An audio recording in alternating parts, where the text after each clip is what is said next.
예로부터 인어에 대한 이야기는 동서양을 막론하고 전해져 왔습니다.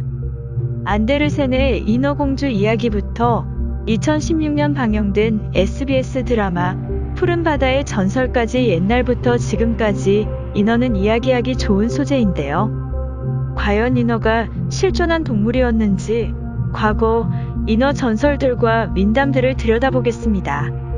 첫 번째, 어우야담에 수록된 인어 이야기. 어우야담은 광해군 때 유몽인이라는 문신이 조선시대 곳곳에 전해오는 야담을 모아 만든 책입니다. 이 야담집에는 김빅령이라는 혈령이 한 어부한테서 들은 인어 이야기가 실려 있는데요.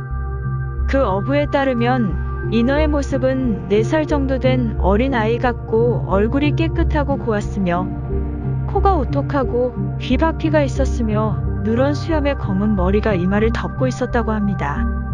또한 눈은 흑백이 분명한데 눈동자는 누런색이었으며 몸엔 약간 붉은색도 있고 하얀색도 있었다고 합니다.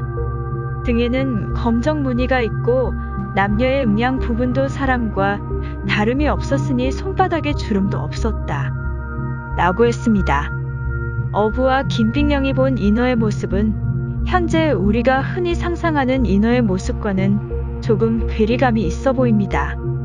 하얀 피부에 비단 같은 머리카락, 예쁜 외모와 몸매로 보통 상상을 하지만 수압이 있고 염분이 가득한 바닷속에서 사는 것을 고려해 봤을 때 어우야담에 기록되어 있는 인어의 모습이 조금은 더 말이 되는 것 같습니다.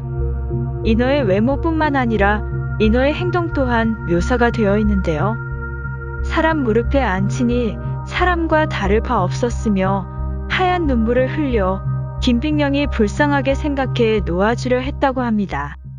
어부가 말하길 인어 기름은 고래 기름보다 좋다면서 놓아주지 않으려 했지만 김빅령이 억지로 뺏어서 바다에 놓아주었는데 그러자 인어는 거북이나 자라처럼 헤엄쳐서 바다로 돌아갔다고 합니다.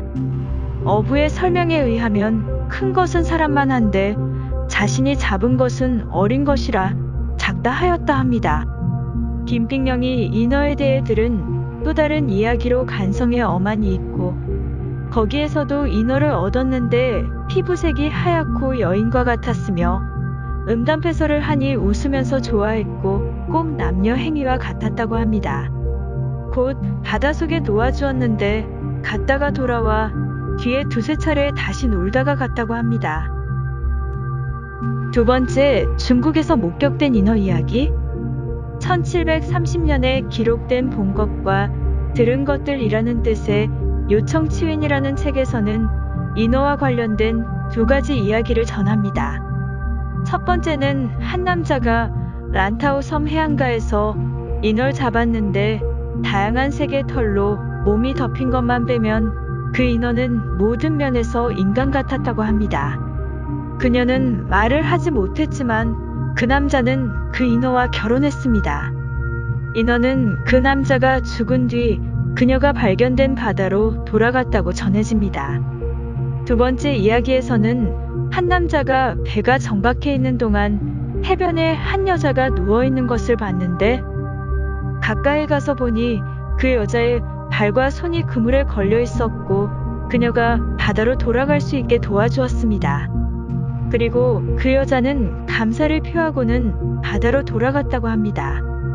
세 번째, 일본의 인어 이야기. 일본의 인어는 다른 나라에서 얘기하는 인어와는 다르게 흉측한 생김새로 유명한데요. 대개 여자의 상반신과 물고기의 하반신을 갖고 있다고 전해집니다. 일본의 인어는 닌교라고 불리는데요. 닌교가 잡히면 불운과 폭풍이 따라온다고 믿었습니다.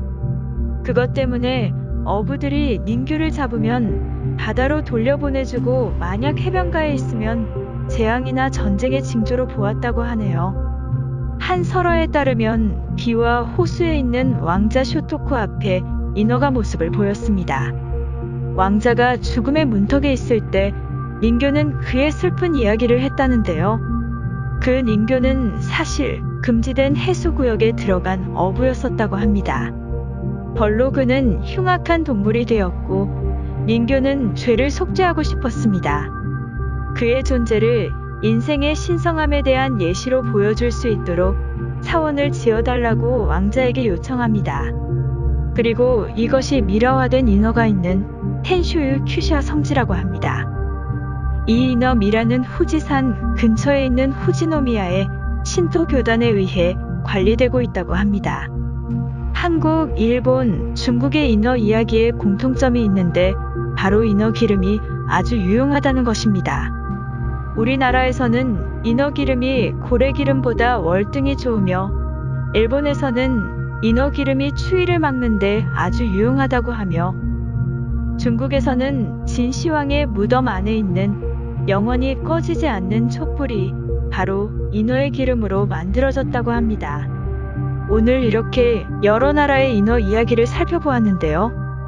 다음에는 더 재밌고 알찬 이야기로 돌아오겠습니다.